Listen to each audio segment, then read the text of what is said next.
Have you ever found yourself thinking, I just don't have the patience for all this anymore? Or maybe you go to a social event, sit there smiling politely, and the whole time you're wondering when you can leave without seeming rude? If you have, let me tell you, you are not alone, and there's absolutely nothing wrong with you. In fact, this change could be one of the best things that's ever happened for your peace of mind. Today, I want to share with you why at 65 I avoid people and why it's not about bitterness or loneliness or giving up on life.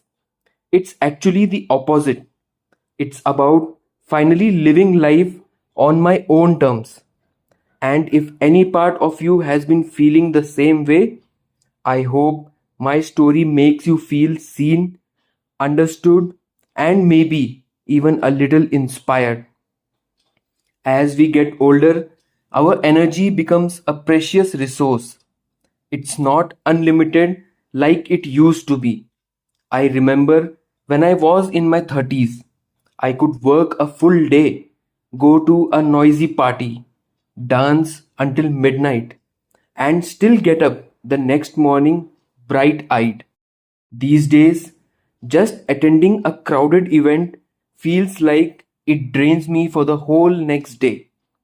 I started noticing that being around certain people, people who were constantly complaining, gossiping, stirring up drama, left me feeling completely exhausted. It wasn't the kind of tired that a good night's sleep could fix. It was a deeper kind of drain, almost like my spirit was tired.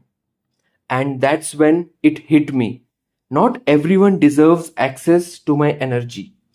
Just because someone wants my time doesn't mean they are entitled to it. Protecting my peace became more important than being polite or available all the time. Choosing to spend less time around people isn't about shutting the world out. It's about choosing where to open the door. You might be wondering, but isn't it unhealthy to isolate yourself? That's a fair question. We have all heard that staying social is important for our health as we age. And it is, but only when the company we keep nourishes us. There's a big difference between meaningful connection and obligatory socializing. One lifts you up, the other wears you down. What I realized is that for years I had been investing my time in people who didn't always bring out the best in me. Maybe you have had friends like that too. The ones who call only when they need something, who can turn any conversation into a negative spiral, who never seem truly happy for your successes. The truth is, we don't owe lifelong loyalty to people just because they have been around for a long time. Relationships, just like anything else, need to evolve or sometimes end if they no longer serve the health of our hearts and minds. There's also a beautiful freedom that comes with embracing your own company. When I was younger, I always felt a bit anxious being alone for too long, like I was missing out on something. Now I find peace in it.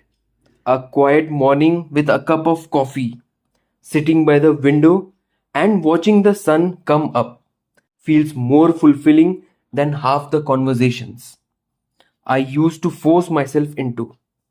I have discovered that solitude isn't the absence of life, it's the presence of yourself. And that's something many of us don't really get to know until we slow down and step away from the noise. At 65, I also realize that time is no longer something I can waste thoughtlessly. Every hour I spend with people who drain me is an hour I could have spent doing something that brings me joy. reading a good book, tending to my little garden, learning something new, even just taking a peaceful walk. Life becomes a series of choices about where to place your limited energy, and I'm learning to choose wisely. Of course, this doesn't mean I've turned into a hermit or shut everyone out. Not at all. I still deeply value the right friendships, the ones that feel easy and genuine, the ones where laughter comes naturally and conversation feels like a warm blanket instead of a chore. Those relationships are gold, but they are few, and that's exactly how it should be. I no longer chase crowds or force connections out of fear of being alone. Instead, I welcome the right people when they show up naturally, when the energy feels mutual, not one sided. And you know what? In doing so, I have found a kind of peace I didn't even know was possible when I was younger. There's a quiet strength that comes with realizing you don't have to explain your choices to everyone. You don't have to feel guilty for needing space. You don't have to make excuses for protecting your peace. If someone truly cares about you, they will understand. And if they don't, well, maybe they were never really in your corner to begin with. Sometimes avoiding people isn't about running away from life, it's about running toward a more meaningful one that feels true to who you are now, not who you used to be, not who the world expects you to be. And when you start living with that kind of intention, something beautiful happens. You start noticing the little things again, the simple beauty of a quiet afternoon, the satisfaction of finishing a puzzle, or tending to a few plants on the windowsill. Even the small routines like preparing your favorite meal without rushing, you are richer, fuller, because you're no longer stretching yourself thin for people or events that don't add any real value to your life. I began to realize that much of what we call being social isn't always about connection. It's often about distraction, about filling the space because we are scared to sit with ourselves. But when you finally slow down and get comfortable in your own presence, you discover you are not missing anything out there. The richness you were seeking was already inside you, waiting quietly for the noise to die down. That's why I started being very selective about where I put my time. And something wonderful happened. The conversations I did have become more meaningful. Instead of shallow small talk, there were real discussions about life, about dreams, about gratitude. Instead of being surrounded by a crowd that barely knew me, I found a few souls who truly saw me. And that, my friend, is worth more than 1,000 casual acquaintances. Choosing solitude or selective company also taught me another powerful lesson. Boundaries are a form of self respect. Saying no doesn't make you rude, it doesn't make you selfish. It simply means you value your time and your peace enough not to give them away carelessly. I used to feel guilty for turning down invitations or not answering the phone every time it rang. Now I see it differently. Every no to something draining is a yes to something that fills my soul. It's not about living in isolation or bitterness. It's about living in alignment with what truly matters. About having the courage to say, my peace is my priority now. And the beautiful thing is, The right people, the ones who are meant to be part of your life, will never make you feel guilty for that. As I started protecting my peace, I found I was able to show up more fully, more lovingly for the people who mattered most. Instead of being stretched thin, giving the tired leftovers of myself, I could be present, energized, and truly connected. Fewer relationships, but deeper ones. Less noise, more meaning. And here's something I didn't expect. The more comfortable I got with being selective, the more life seemed to align naturally. Opportunities, friendships, even simple joys started flowing in without me having to chase them. It's as if the universe recognizes you and respects yourself and responds by sending you what matches that energy. There's a quiet kind of joy in walking through your days without the weight of trying to please everyone.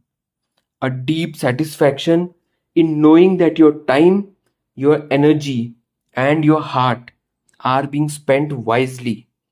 And as I sit here today, looking back over these past few years, I can honestly say choosing to avoid the wrong people wasn't a loss, it was a gift I gave myself, and one that has made this chapter of my life not smaller or lonelier, but richer, deeper, and infinitely more peaceful. The older I get, the clearer it becomes. Time isn't something I can stockpile. It's a river that's always moving, always carrying me forward, whether I'm ready or not. And every moment I spend in frustration, obligation, or empty conversation is a moment I can never get back.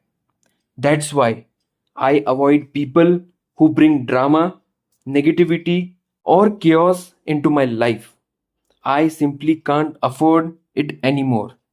Not because I am bitter, but because I am finally wise enough to know what's worth my precious time. I'd rather spend an afternoon in quiet reflection or sitting by the water than wrapped up in someone else's endless complaints or criticism.